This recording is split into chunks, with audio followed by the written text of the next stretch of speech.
नमस्कार। मैं पंडित जगदीश चंद्र पांडे, भक्ति धाम आश्रम, नौकुचिया ताल, नैनीताल, आप सभी भक्तजनों का हार्दिक स्वागत और हार्दिक अभिनंदन करता हूँ।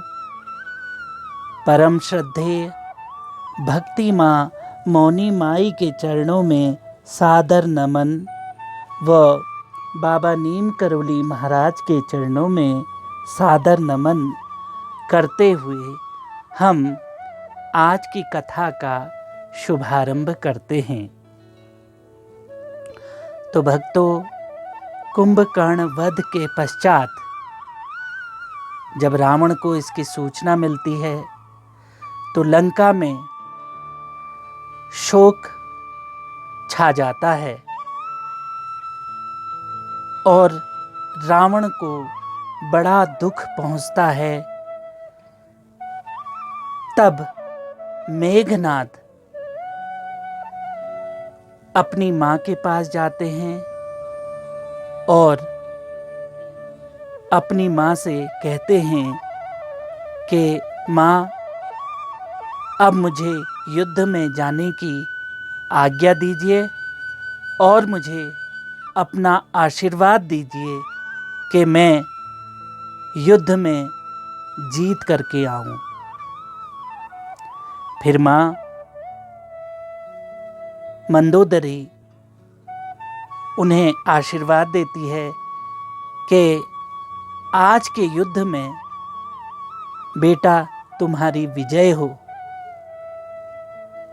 फिर मेघनाद अस्त्र पूजा के लिए जाते हैं और शस्त्र पूजा प्रारंभ करते हैं। शस्त्र पूजा समाप्त होने के पश्चात वह कुलदेवी निकुंबला की पूजा करते हैं और वहाँ से आशीर्वाद प्राप्त करने के पश्चात वह अपनी पत्नी सुलोचना के पास आते हैं। सुलोचना अपनी पति की आरती उतारती है और टीका करती है। फिर वह मेघनाद युद्ध स्थल के लिए प्रस्थान करते हैं और युद्ध क्षेत्र में पहुंच करके सुग्रीव से उनका सामना होता है। सुग्रीव और मेघनाद में युद्ध होता है। मेघनाद की शक्ति के आगे सुग्रीव असहाय होते हैं। इतने में अंगद आते हैं। अंगद से भी उनका युद्ध होता है और युद्ध होने के बाद वो भी अपने को असहाय महसूस करते हैं।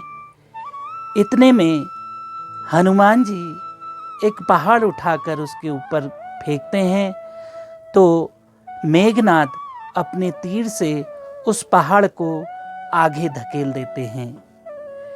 इतने में मेघनाद लक्ष्मण को युद्ध के लिए ललकारते हैं। लक्ष्मण भगवान राम की आज्ञा पाकर युद्ध के लिए जाते हैं और मेघनाद और लक्ष्मण के मध्य घमासान युद्ध होता है। दोनों ही बराबर के योद्धा होते हैं। मेघनाद के पास दिव्यास्त्रों की कमी नहीं और लक्ष्मण जो कि स्वयं शेषनाग के अवतार हैं, उनके पास भी दिव्यास्त्रों की कमी नहीं। दोनों के तीर आपस में टकराते हैं। इतने में विभीषण जी रामचंद्र जी को बताते हैं, अगर मेघनाद अदृश्य होकर युद्ध करेगा तो इससे युद्ध में जीत पाना लक्ष्मण के लिए असंभव होगा। तब भगवान राम कहते हैं कि मुझे अपने भ्राता की सहायता के लिए जाना पड़ेगा। इतने में मेघनाद अदृश्य होकर लक्ष्मण पर अस्त्र शस्त्र का प्रहार करते हैं। लक्ष्मण उसका उत्तर देते हैं। इतने में भगवान राम वहां आते हैं और अदृश्य हुए मेघनाद को देखते हैं और जैसे ही तीर उठाने वाले होते हैं, इतने में मेघनाद नागपाश शस्त्र का प्रयोग करता है और उसे छोड़ता है। नागपाश जब प्रभु राम और लक्ष्मण को लगता है तो वो दोनों अचेत हो जाते हैं और मूर्छित होकर गिर जाते हैं।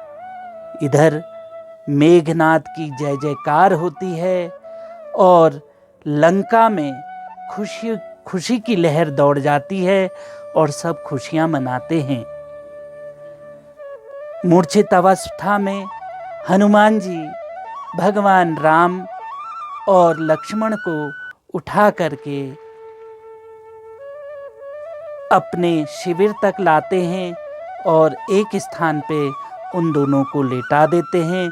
नागपाश में बंधे हुए सब वानरों में शोक की लहर दौड़ जाती है।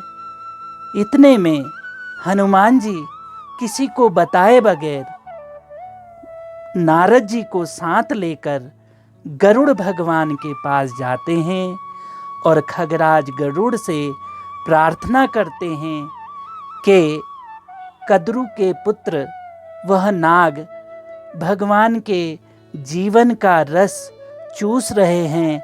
अगर आपने आने में विलंब किया तो वे उनका जीवन रस चूस लेंगे। तो गरुड़ भगवान कहते हैं कि इसमें पता नहीं प्रभु की कौन सी लीला है और बिना मैं उनकी आज्ञा के कैसे यह कार्य करूं।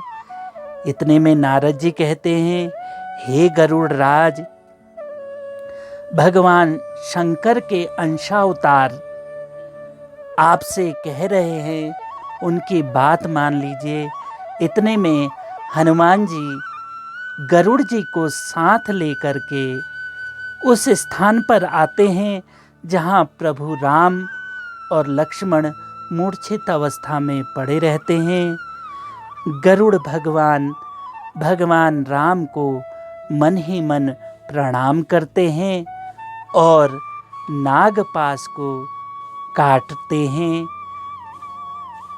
और काटते काटते वह भगवान राम और लक्ष्मण को उस नागपाश से मुक्ति दिलाते हैं और दोनों राम और लक्ष्मण उठकर खड़े हो जाते हैं। तो भक्तों, आज की कथा हम यहीं पर संपन्न करते हैं और आप लोगों से मेरा विनम्र निवेदन है कि भगवान हनुमान जी का आप लोग भी ध्यान कर सकते हैं, अपने घरों में उनका पाठ कर सकते हैं, हनुमान चालीसा पढ़ सकते हैं, सुंदरकांड कर सकते हैं। तो हनुमान जी की कृपा आपके ऊपर बनेगी और आपके ऊपर जो भी संकट है, संकट मोचन हनुमान जी आपके कष्टों को, आपके संकटों को दूर करेंगे। इन्हीं शब्दों के साथ मैं अपनी वाणी को विराम देता हूँ। जय श्री राम।